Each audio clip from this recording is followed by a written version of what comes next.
Bienvenue, chers auditeurs, dans votre émission La vie est belle. Nous sommes en compagnie de Stéphane Noël, directeur de l'établissement français du sang Hauts-de-France et Normandie. Aujourd'hui, nous allons parler de la modernisation du don et précisément du nouveau centre de don de plasma dans les Hauts-de-France. On se retrouve tout de suite pour en parler. La vie est belle. Clément Vilvéric, Paul Duchesne. Stéphane Noël, bienvenue, merci d'être dans nos studios. C'est le thème du mois, le don du sang et le don de plasma. L'établissement français du sang a inauguré récemment un nouveau centre de don dans notre région, Oura. Un espace moderne, plus accessible, avec des horaires élargis et une capacité renforcée pour accueillir les donneurs. Mais alors d'abord, c'est un petit peu particulier, c'est quoi le plasma ? C'est quoi la différence entre le sang et le plasma, Stéphane Noël ? Alors effectivement, nous développons actuellement notre réseau de collecte du plasma dans notre région en raison d'enjeux extrêmement importants qui nous amènent à devoir augmenter nos capacités de prélèvement. Et le plasma, c'est quoi ? C'est tout simplement la partie liquide du sang. C'est quand on sépare le sang, les différents composés du sang, c'est le liquide qui est un petit peu jaunâtre. Et dans ce liquide vont nager les plaquettes, vont nager les globules blancs, vont nager également les globules rouges. Et donc cette partie, elle est absolument essentielle parce qu'à l'intérieur de ce liquide, on va retrouver des anticorps, on va trouver des facteurs de coagulation, on va retrouver des protéines. Et en séparant ces différents éléments, eh bien, ça permet de répondre à des besoins très spécifiques pour des patients qui généralement sont atteints de maladies très rares et pour qui vivre ou survivre repose uniquement sur ce type de médicaments. Alors de nouvelles perspectives, on va y revenir. En tout cas, cette modernisation arrive dans un contexte qui est assez stratégique puisque l'EFS souhaite doubler le nombre de donneurs de plasma pour passer de 150 000 à plus de 330 000 d'ici 2028, vous nous confirmerez ça, afin d'atteindre environ 1,4 million de litres de plasma collectés par an. Un défi qui est crucial pour assurer la souveraineté française en médicaments dérivés du sang dont on a parlé dans l'émission précédente, alors que notre pays dépend encore en partie des importations souvent issus de dons rémunérés à l'étranger, ce qui remet au centre la question éthique. Moderniser le don, oui, mais sans transformer le donneur en client.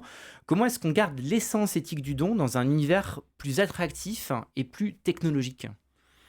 Alors, vous faites bien de rappeler ce contexte tout à fait important. Effectivement, nous avons une trajectoire de croissance sur 4 ans qui vise de passer à peu près 900 000 dons de plasma par an, 900 000 litres de plasma par an à environ 1,4 million de litres. Et cette trajectoire de croissance, elle est très importante. Très très importante, et pour le permettre, eh bien, nous sommes amenés à élargir les horaires de nos maisons du don. Par exemple, pas très loin d'ici, à côté de la gare Lille-Flandre, nous avons la plus grande maison du don d'Europe.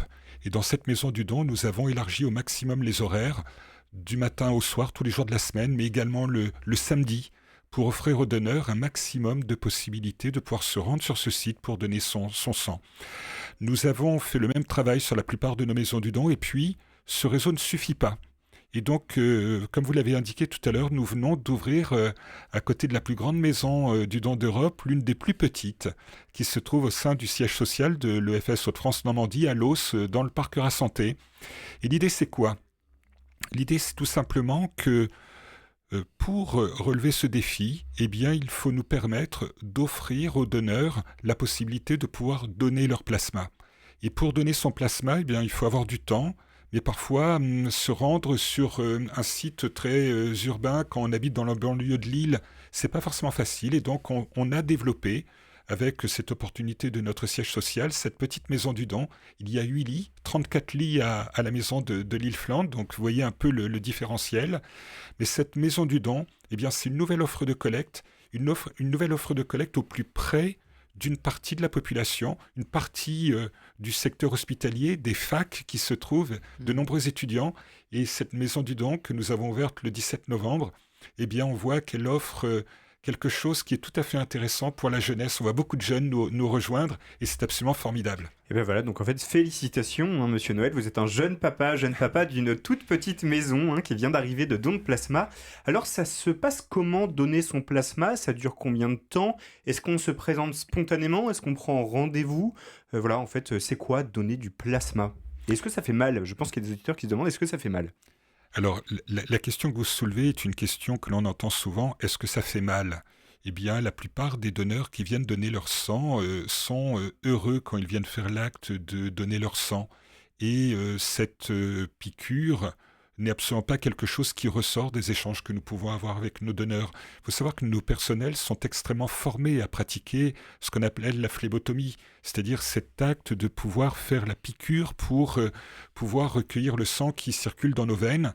Et ils ont une formation, ils ont une dextérité absolument extraordinaire pour justement faire en sorte que le donneur sente le moins possible cette petite piqûre. Donc non, ça ne fait pas mal. Donner son plasma par rapport à un don de sang, le don de sang, tout compris, entre le moment où vous arrivez et le moment où vous partez, ça dure à peu près 45 minutes. Un don de plasma, ça dure 1h15 plutôt, 1h15, 1h30. Alors, pourquoi ? Tout simplement parce que l'acte de don en tant que tel est plus long. Pour donner son plasma, on va prélever le sang et on ne va recueillir dans le sang que le plasma et le donneur se verra restituer tous les autres composés du sang, les globules rouges, les plaquettes, etc. Ce qui fait que le don de plasma peut être beaucoup plus fréquent que le don de sang. Le don de sang, c'est toutes les 8 semaines. Le don de plasma, il est possible de le faire toutes les 2 semaines pour les donneurs les plus assidus. Et donc, ça prend un tout petit peu plus de temps. Comment se déroule le don ? J'y ai répondu de manière assez succincte. Vous arrivez sur notre site, vous êtes accueilli à un accueil, on va commencer à vérifier votre éligibilité pour vérifier que vous n'êtes pas allé sur des terrains, dans des pays où il y aurait, vous auriez croisé des moustiques comme le chikungunya ou autre et que vous pouvez donner votre sang. Et puis, une fois que vous avez passé cette étape d'accueil, on va vous remettre un questionnaire. Vous allez renseigner un petit questionnaire qui va vous permettre ensuite de faire l'entretien pré-don. Et cette étape d'entretien pré-don, elle est essentielle parce que c'est cette étape qui permet de vérifier l'éligibilité du donneur pour garantir la sécurité du donneur et du patient. La sécurité du donneur, c'est par exemple l'absence de risque cardiovasculaire. La sécurité du patient, c'est de s'assurer que la personne n'est pas susceptible d'être porteuse de virus ou d'autres pathogènes qui pourraient porter atteinte aux patients, sachant que les patients qui reçoivent ces produits sanguins, pour certains, sont dans un état extrêmement critique et la moindre petite anomalie dans le produit sanguin pourrait emporter des conséquences très graves. L'acte de prélèvement, et puis après l'acte de prélèvement arrive l'étape assez sympathique de ce qu'on appelle la collation. On vous garde pendant une vingtaine de minutes, au moins 20 minutes, tout simplement pour vous laisser repartir en toute sécurité.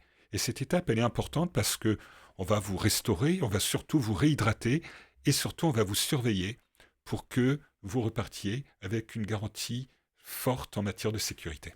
Je peux en témoigner, j'ai été donneur régulier, j'essaie de l'être encore aujourd'hui. On sent vraiment au sein du personnel une joie de travailler à l'EFS. On se sent très bien accueilli, on se sent très bien accompagné aussi à toutes les étapes du don.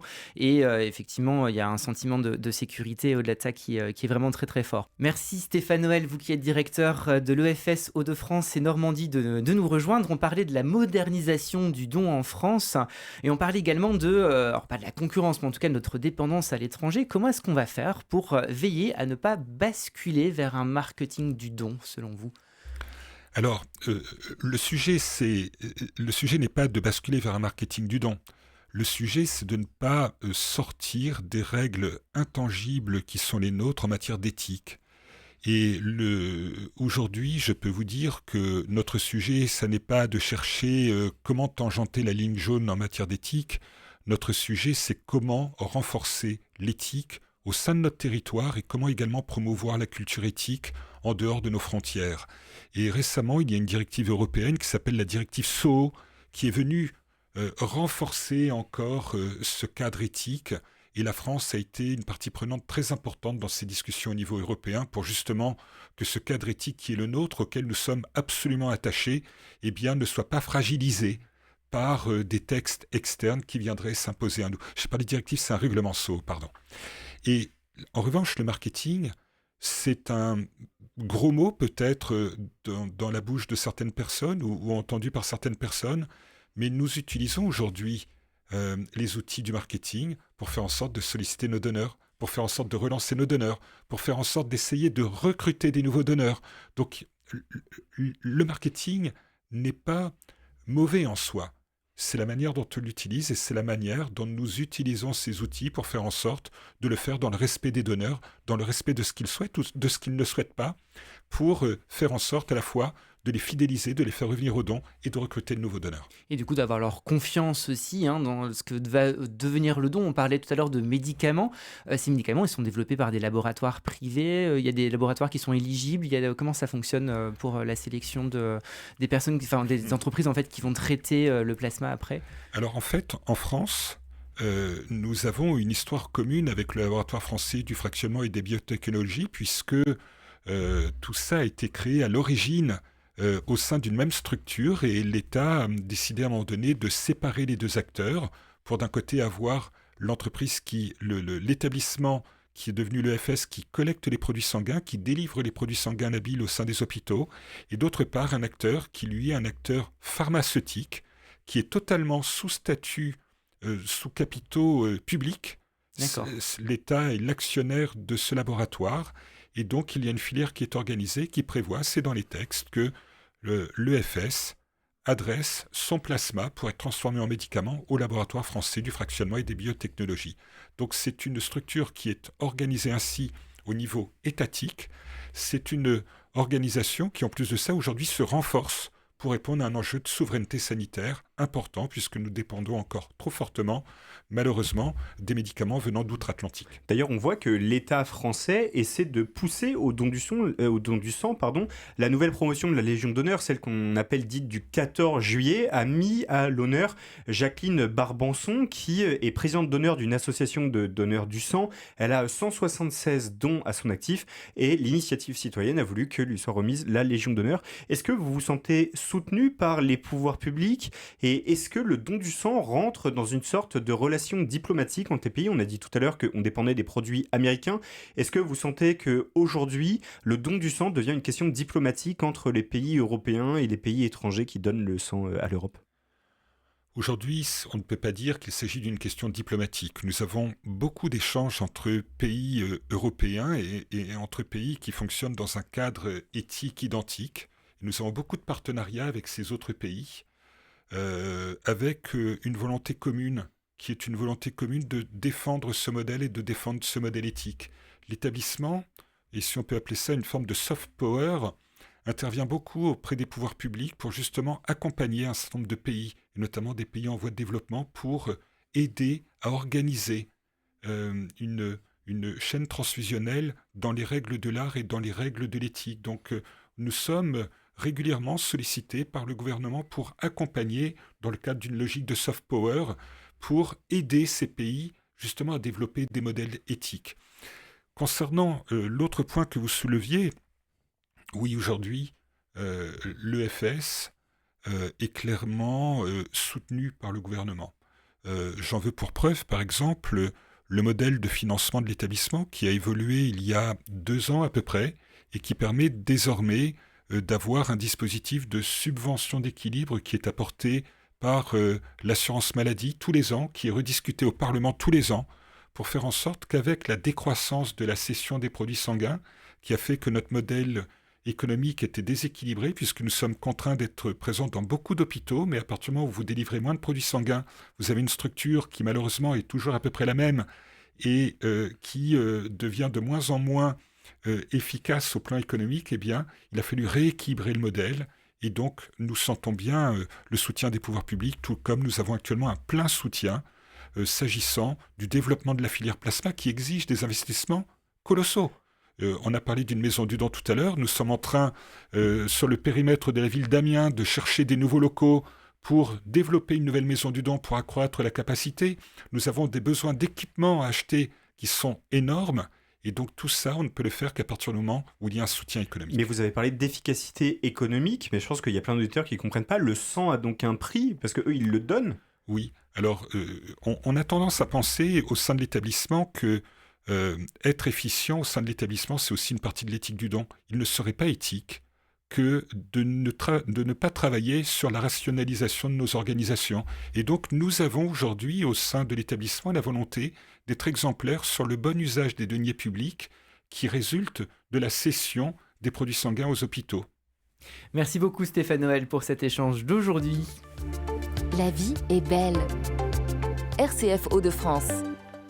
Un centre plus moderne, plus accessible, mais toujours fidèle à l'éthique du don. Stéphane Noël nous a expliqué aujourd'hui les enjeux de cette nouvelle étape pour l'EFS. On sera heureux de vous retrouver la semaine prochaine pour parler de la suite. Merci beaucoup.